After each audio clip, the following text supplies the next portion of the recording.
Hey, it's me. And today we're going to talk about how we can save your players from pesky like PSG or Man City or whoever is sniffing around with this fancy wanted badge next to your player. I've got a couple of different strategies, a couple of different things that I do that helped me win the Champions League with BATE in less than 10 years, a team from Belarus. In order to do something like that, you have to be able to hang on to these good young players that I make so many videos talking about. I tell you how to get the players, but I've never actually made a video telling you how to keep them. If you want to see something like the BATE save, I do stream 4 days a week on Twitch, and you can check it out in the link down in the description. Even if you can't watch the streams live, or maybe you don't want to figure out Twitch, that's perfectly fine. I also have a live channel now where I upload most of my live streams that meet the YouTube requirements or whatever. I'll upload them all packaged and everything on the Zealand live channel that you can check out down there. There's already almost 3,000 subscribers, and it's been active for like a week. So that's cool. A lot faster than this channel, huh, Reese? So let's start at the very beginning. The dawn of time, dinosaurs roamed the earth, and you just signed a fantastic Wonderkid. Let's look, say, for my most recent conquest is not the right word. My most recent acquisition also sounds weird. Signing. Well, my most recent signing. We got to go back a few years. We find a man named Wonderkid. We signed for 975,000 from Mold in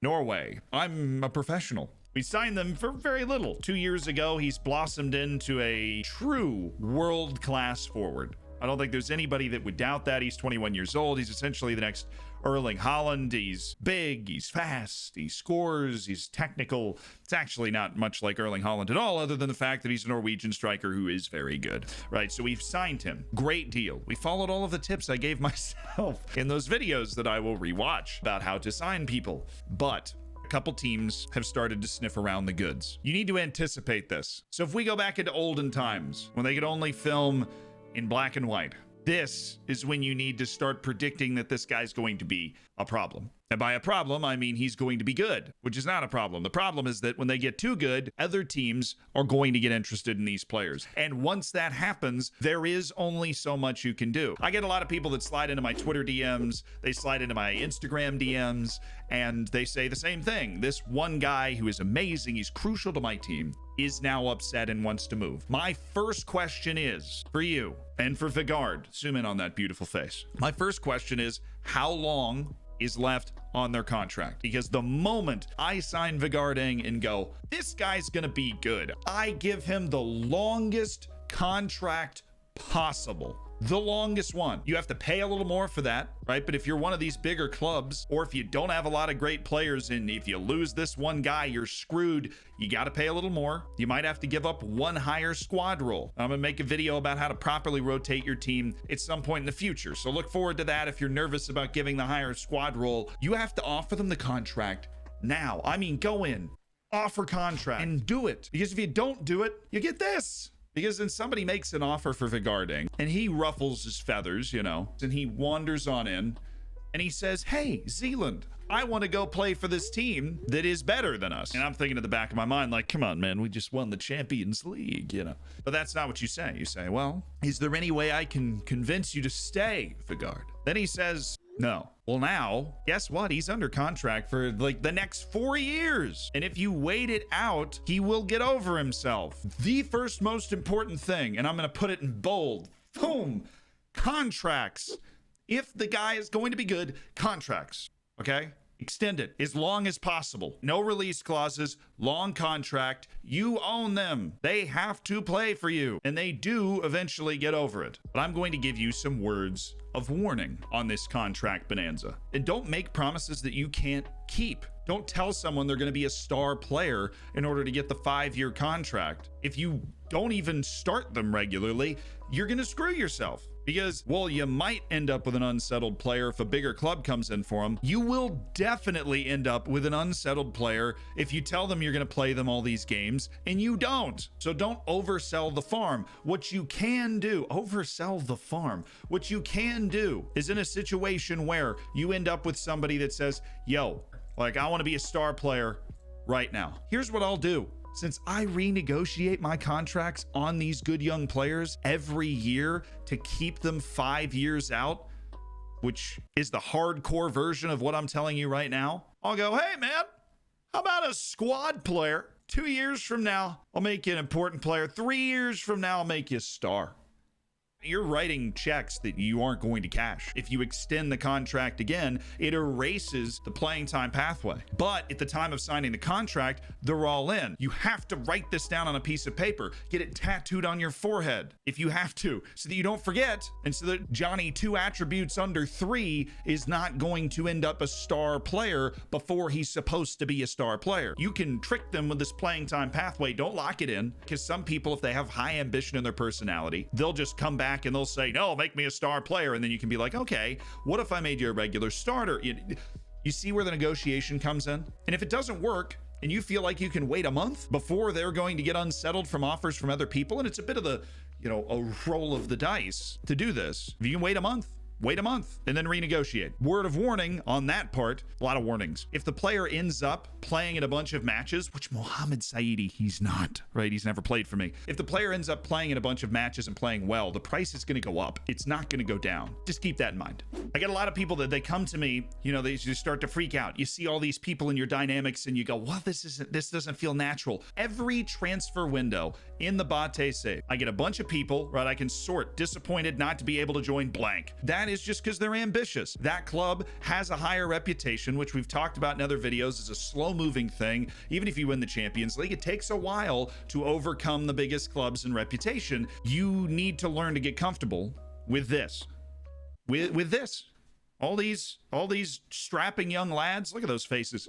You have to get comfortable with that because it's going to happen. If you're building a team that is that good, it's going to happen all the time. February 2nd, so he just got out of the January window. That's why everybody's mad. And slowly, out of a window, clubs lose interest. And particularly, Borussia Dortmund will lose interest in Luis Alfonso Londoño. His personality will determine how quickly he gets over it after that, but the vast majority in the period between the transfer windows will get over it. And within a year, all but one in my entire experience in this save have gotten over it. Part of the contributing factor is they're under long contracts. So if they're under a short contract, they might see the end of the tunnel before they get over it. And they can see that they'll be out of a contract in 18 months. They'll try and wait to that. Even though most of them will go away in a year, it's because they're locked in for 4 or 5 years and they go, okay, he's not letting me leave. This is how you manage this. Don't be antagonistic. Don't go to the press and say, well, he's got no character. The press, they'll come to you and you just have to put your coach hat on, right? No comment, no comment, no comment. You just got to say that over and over again. Because if you go out, coach will do this best. Well, if you go out there and you sit in front of the press and you go and talk about how this man has no integrity, does not want to play for the team, doesn't want to perform, doesn't love the club, he doesn't love ice cream, whatever you want to say, well, do you think that man is going to be more or less likely to want to stay? You say no comment. You keep yourself out of it like a good coach. Another issue you might run into is these players can be fairly influential right in your team. As you see, I have Federico Uranga. I've got 7 people that actually agree with his stance that he's disappointed to be able to join. Not be able to join Chelsea. When these players come to you, and they will eventually, they will come to you in your inbox and they sit down with you and they have a little team meeting. In that team meeting, you will want to tell them, seriously, write this down. It's like the top option, I think. Why would I want to sell this player? It would make the team worse. It almost always gets everybody on your side. Even if it doesn't, just back out and say, okay, we're good. Because it'll get the majority who wants to make the team worse and you keep the locker room intact. Good? Good. Other than that, when you're looking at this, just have patience. It takes a lot of confidence in what's happening to be able to wait this out, but it does go away. They will get over it as long as you've got them under that contract. And if you're on like 2 years left and you're a gambler, go for it, because it's more likely than not that they will get over it, depending on their personality, of course, and the club chasing them, how interested they are. If you got 2 years left on the contract, you're probably good. Anything less than that, I'd be sweating bullets, and you probably, unfortunately, have to look to sell. There's one extra other caveat that brings up painful memories for me, and that is the board. In particular, sales of players. The board will sometimes take it into their own mind to accept the sale of somebody, and I remember these until my dying day. The first one at BATE was wonderful center back, strapping Belarusian lad named Zakhar Volkov. Midway through the first season, the board sold him for $975,000.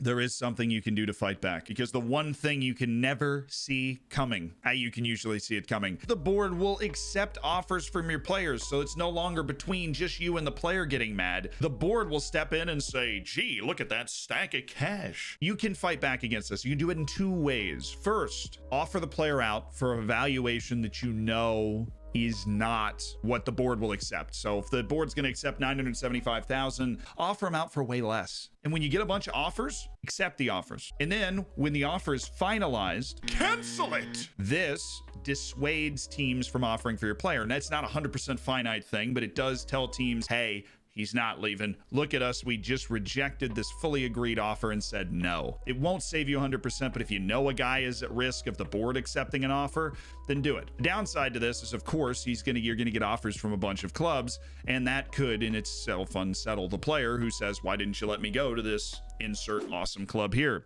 And so you're creating the first problem we just talked about to avoid the second. So if this guy is definitely on your team and he loves being on your team, he's got a loyal personality, is a great indicator that he's not going to want to leave. If he's ambitious, don't do this, because you will attract a lot of offers with the low asking price. But if you can do that and then cancel the final offer, don't reject the initial ones, but like accept the initial ones, let him go out, negotiate a contract, then cancel it, you dissuade some people. The other trick has been called a little cheesy. If you want to call it, get that cheese out of here. If you want to call it cheesy, I think the board selling players with no input from the manager, I think it's very against the way the game is supposed to be played. The board taking over these kinds of transfer deals. I mean, they do it a lot in real life, but most of the time, Football Manager doesn't put that stuff in the game. The board is usually just sitting down here in the club vision section, just waving at you like, no, you can't have new training facilities. Sorry, boo. But not this time. They accept an offer for a player. You get the dreaded message as, hey,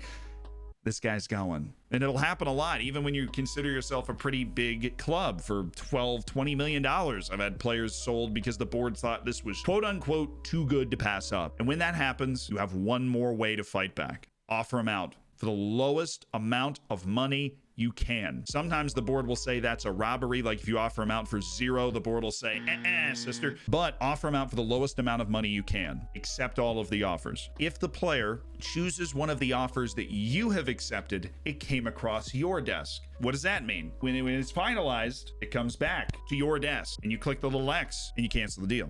Of course, if the player picks the deal the board accepted, then it goes to the board's desk and the guy's gone. If he accepts one of the offers you created, you can reject it. And this will typically keep the player safe for the rest of the transfer window. Typically. Nothing stays typical forever with the board involved.